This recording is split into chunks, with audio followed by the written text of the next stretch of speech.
YouTubers, and welcome to a beautiful sunny day outside the brew shed. Can you believe it? This is the 23rd of February and it's warm, it's sunny, it's beautiful out here, so perfect to drink a pale beer. This is my Petersbier, or the Patersbier from the Bible. Not sure if you can see it, but yeah.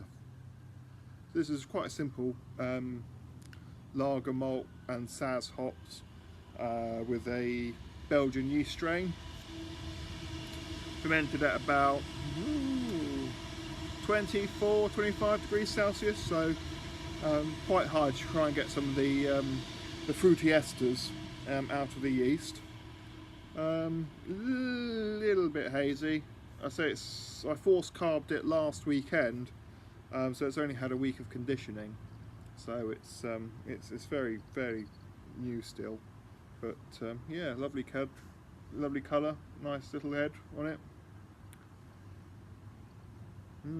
Lovely smell to it as well, sort of bubble gum, banana, slight floral smell as well, I suppose. I have cats vying for my attention down here, 2 of them. Hello cats. You can't drink any beer, unfortunately. Yeah, so well, I'm rather happy with that. Nice bit of fizz to it as well. You might just be able to see the bubbles streaming up it. I don't know if you can see it or not, but yeah. It's only the second glass I've had of this beer.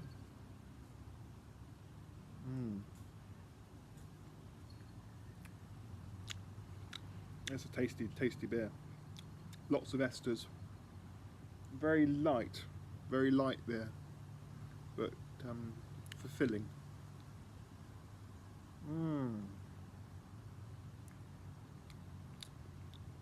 Yeah.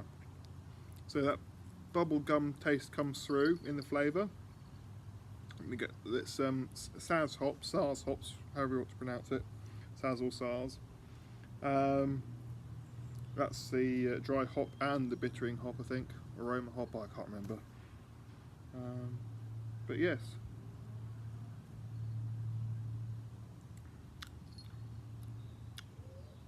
Nice sort of fresh hoppy taste there as well. Slightly floral, delicate, hints of grass perhaps.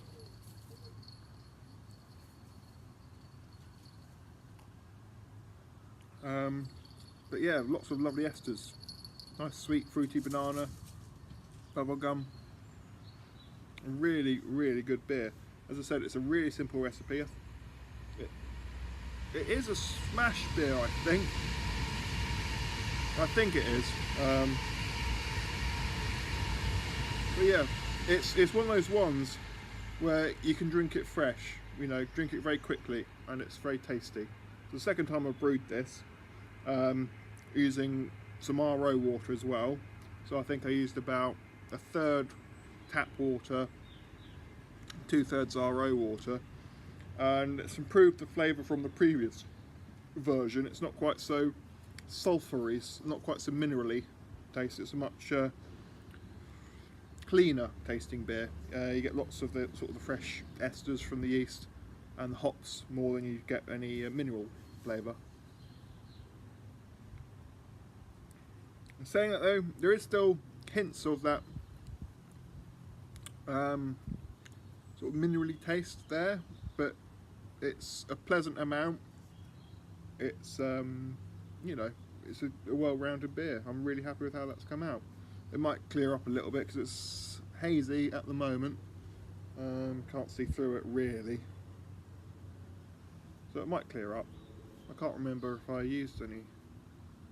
I didn't use any keg findings. I just used a Protofloc tablet, I think, but no, really good beer.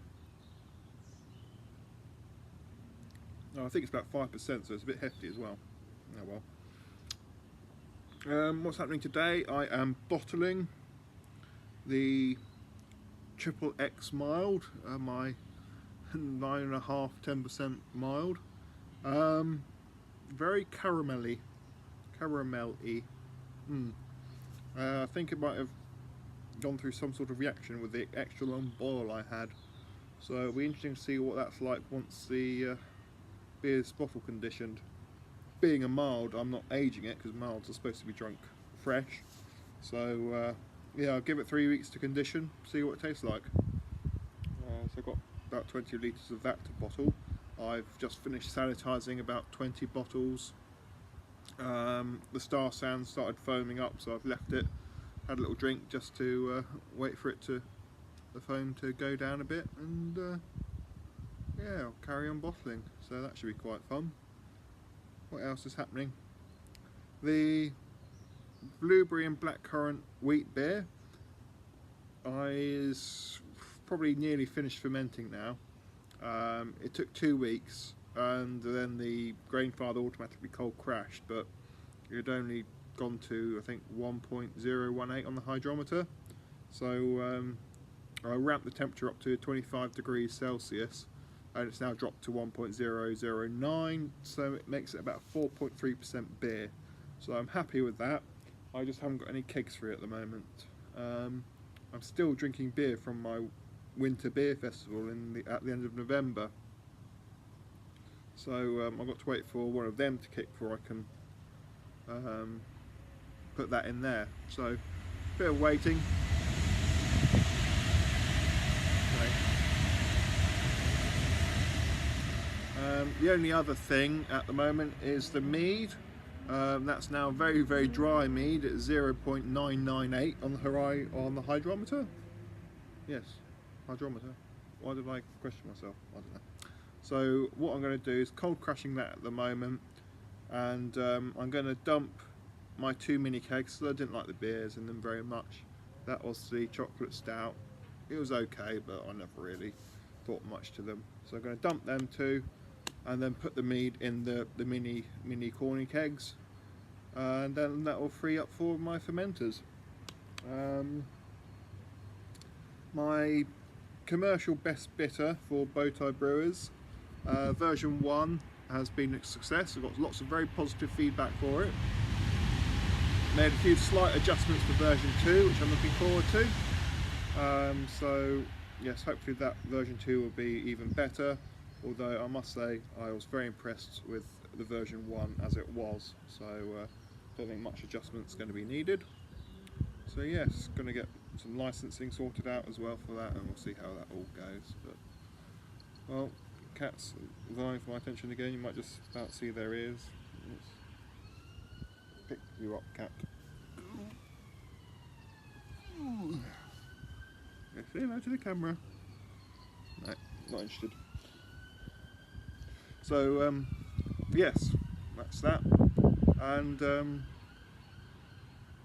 yeah, I'll see you all again soon, I'm sure. Yes, next brew day will be version 2 of this best bitter, I think.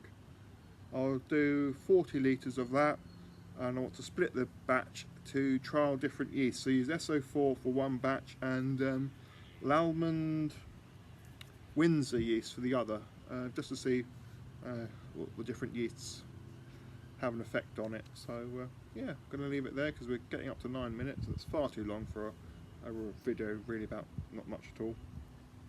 Cheers, I hope you're enjoying your summer style Saturday in February, and yes, I'll see you all again soon. Au revoir.